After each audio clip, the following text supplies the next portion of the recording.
Hey everybody, welcome back. Today we're going deep on the history of Kenpo forms. Oh, yeah. And, That'll be good. you've given us some really great sources. Yeah. And it turns out those forms have a pretty wild history. Yeah, more than meets the eye, right? More than meets the eye, exactly. Lots of twists and turns.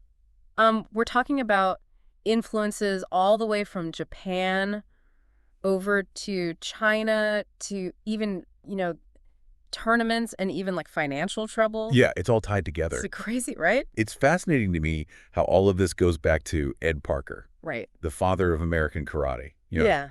His journey is basically woven into Kenpo itself. Yeah, it's crazy to think that he had to actually like invent forms when he first got to the US. Yeah. Apparently his teacher in Hawaii, Right.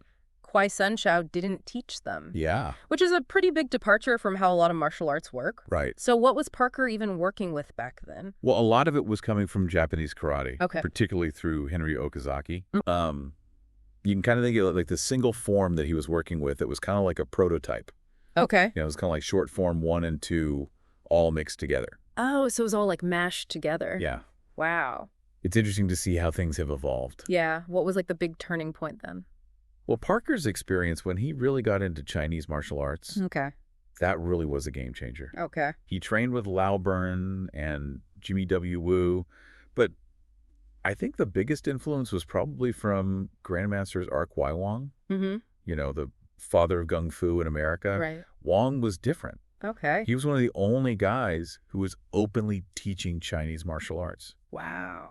even advertising in the Yellow Pages. Seriously? Yeah.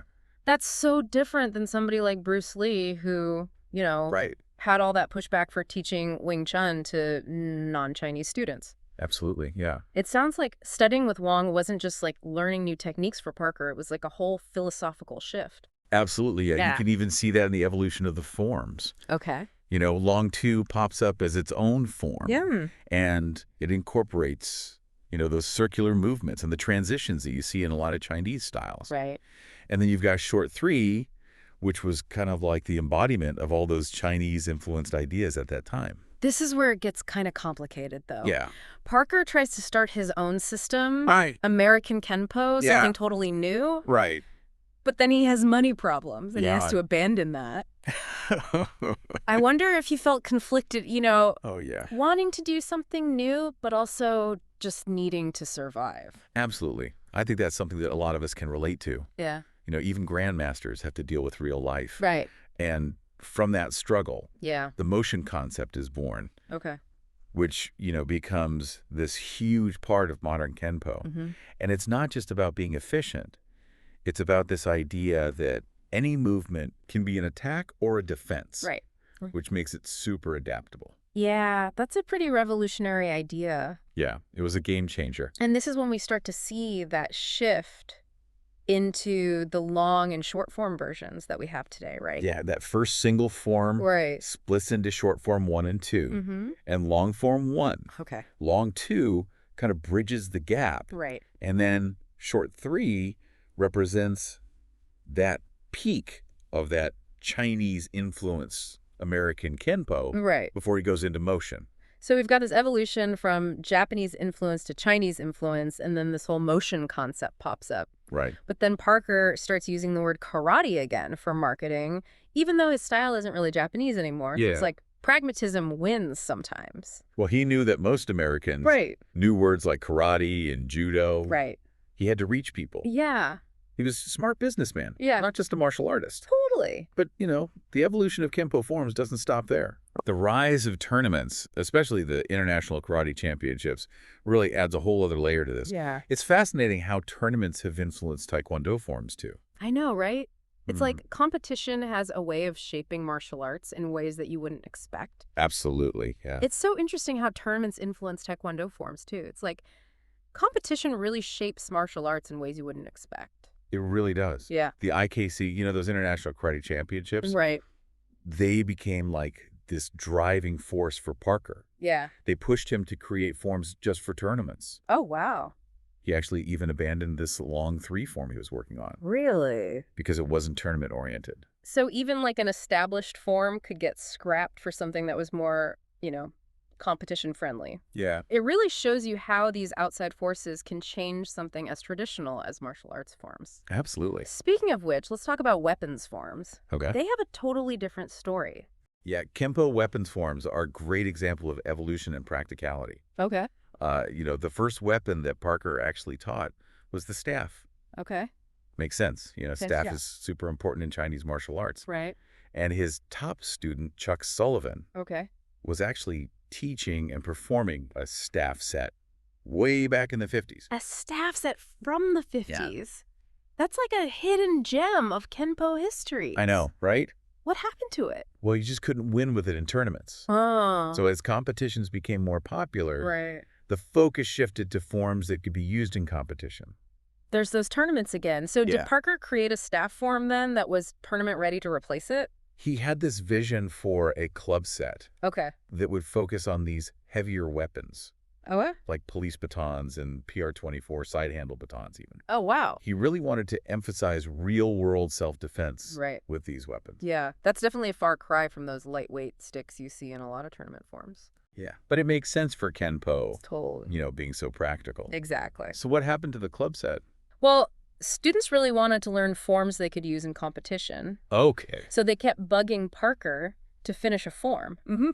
This was when martial arts tournaments were getting super popular. Right. And Parker actually got kind of frustrated with the constant requests. Oh, really? So he simplified his vision a bit, Okay. took some existing techniques, strung them together, called it Form 7. So he basically said, here's a simplified version for tournaments, but the concepts are all still there. Pretty much, yeah, is a pragmatic solution, Yeah. showing that you could use those empty hand techniques with any weapon. So I'm guessing the stick set and knife set kind of followed that same path. Exactly. The stick set became Form 8, and then the knife set became Form 9. Okay. But the knife forms, Yeah. they took a weird turn. Oh, this is where it gets good. Yeah.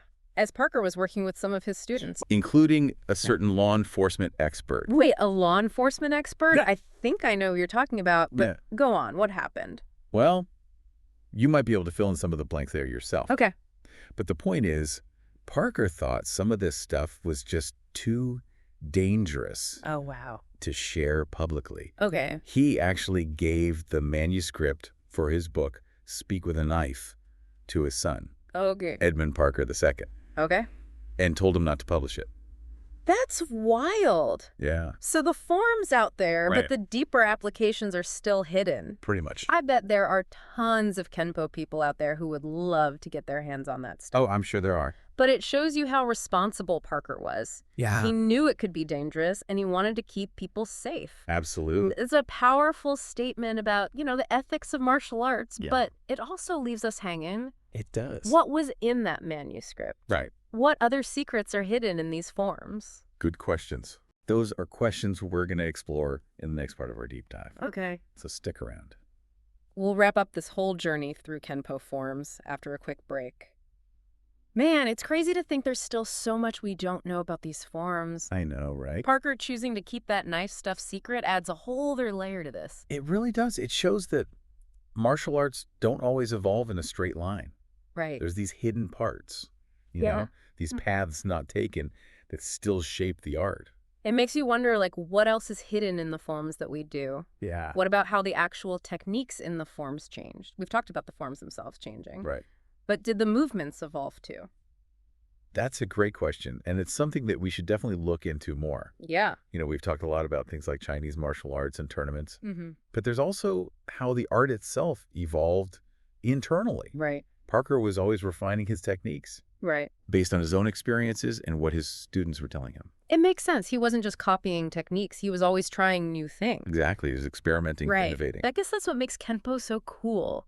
Yeah. It's not just a bunch of moves. It's like a living system Right. that's always changing and being refined. Exactly. This whole conversation has really changed how I see Kenpo forms. Yeah. I used to think they were like these ancient things, Yeah. these sequences passed down. Yeah. But now I see them more like snapshots, showing how the art and the people evolved. Yeah.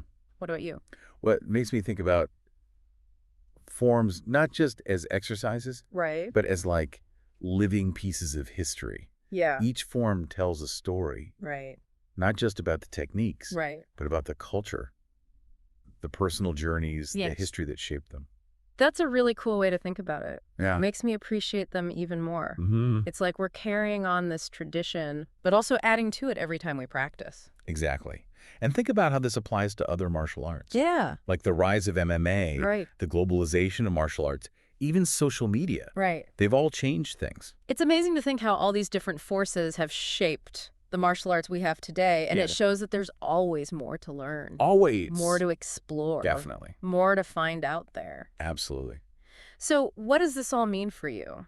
Yeah. How does this deep dive into Kenpo forms change how you think about the martial arts you do? Mm-hmm. What other examples can you think of where outside forces have shaped martial arts? Those are great questions to think about. Yeah. We hope this deep dive has given you a new appreciation for how intricate and ever-changing martial arts are. Right. The story of Kenpo forms is just one example of all the cool stuff waiting to be discovered in the world of martial arts. Awesome. Well, thanks for joining us on this deep dive. Yeah, thanks for listening, everybody. We hope you've enjoyed learning about the secret history of Kenpo forms. Mm-hmm.